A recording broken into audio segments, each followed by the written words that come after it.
Saya Heri Dono, saya seniman Indonesia yang tinggal di Yogyakarta.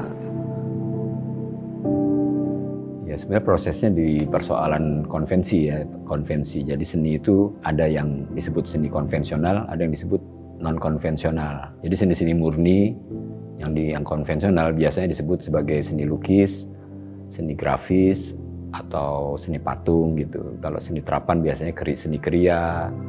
Terus ada seni desain, terutama desain interior atau desain komunikasi visual. Itu disebut sebagai seni terapan gitu, atau applied art. Sebagai satu wilayah estetik tertentu gitu ya. Nah, dia masuknya di luar seperti seni yang konvensional, karena seni konvensional itu kan masuknya di pengembangan dari apa yang sudah dikonvensi, inovasinya gitu ya. Seni-seni yang inovatif itu seni yang mengembangkan, tapi seni yang non konvensional masuk ke seni yang inventiveness, masuk ke wilayah yang belum dikonvensi sebagai medium seni. Nah, itu. Jadi seni-seni instalasi yang saya buat pertamanya mengacu kepada yang non konvensional dan inventiveness sifatnya. Kemudian apa keperluannya seni itu dibangun gitu, apakah dia tidak memerlukan unsur gerak, apa suara atau bunyi, oh berarti dia nggak perlu dibuat seni instalasi, bisa dibuat lukisan aja gitu. Tapi ketika dia memerlukan, oh ini harusnya ditaruh di langit-langit ruangan, oh berarti dia masuk ke seni yang non konvensional gitu. Tentunya mengacu pada persoalan-persoalan ilmu pasti alam gitu, ilmu fisika, kemudian ilmu di situ ada konsep-konsep misalnya kayak Isaac Newton tentang gravitasi, ya, tentang elektronik, tentang unsur-unsur gerak gitu ya, itu harus dipelajari dan fungsinya itu bukan hanya sebagai eksplorasi teknologi tapi keperluan-keperluan apa yang harus digerakkan. Misalnya saya mau menggerakkan sayap, saya perlu satu mekanik supaya sayap itu bisa bergerak. Artinya bahwa saya punya pesan bahwa saya akan membuat misalnya flying angels gitu. Kalau saya buat lukisan, dia nggak begitu nendang pesannya gitu, tapi ketika dijadikan instalasi dia bisa masuk. Kemudian dari segi yang berhubungan dengan science gitu. Nah, di situ ada konsep-konsep misalnya seperti gestaltung atau psikologi gestalt ya, yang kita di situ diberi pengetahuan tentang optikal mata untuk melihat bentuk garis ruang dan lain-lain gitu, dan interkoneksinya gitu. Kemudian juga dengan mandala, teori mandala yang di situ disebutkan bahwa tidak ada lagi jarak antara subjek dan objek.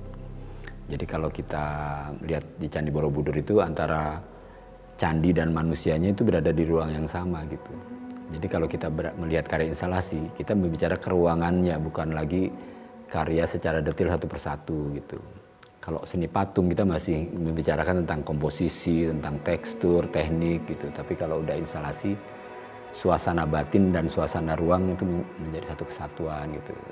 Itu kayak gitu. Iya, sebenarnya kalau di dalam konsep seni di dalam bahasa Yunani itu seni dan teknologi itu artinya satu. Karena dengan adanya seni atau dengan adanya teknologi, kebudayaan dan peradaban itu berkembang di situ.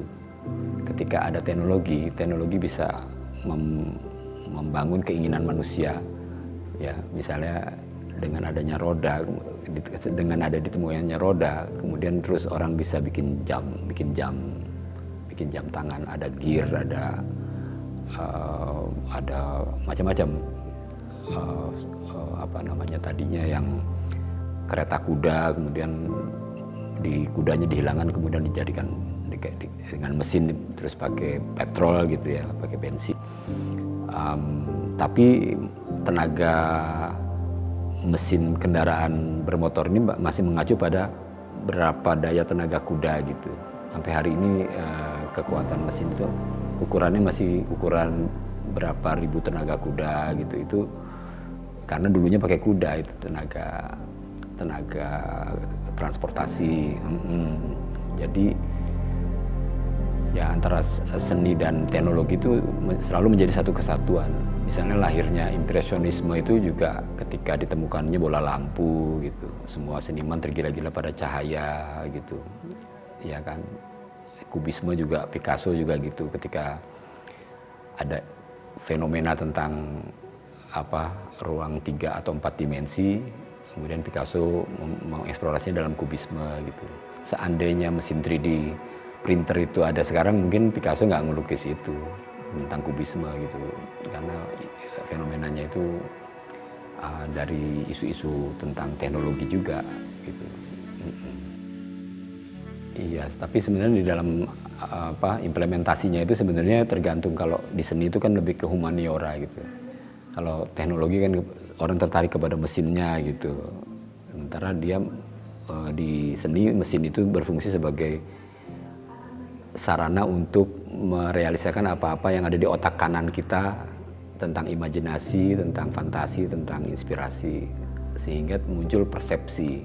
Nah, persepsi itu adalah kebenaran yang multi interpretasi gitu. Kalau sains atau teknologi itu harus kebenaran absolut.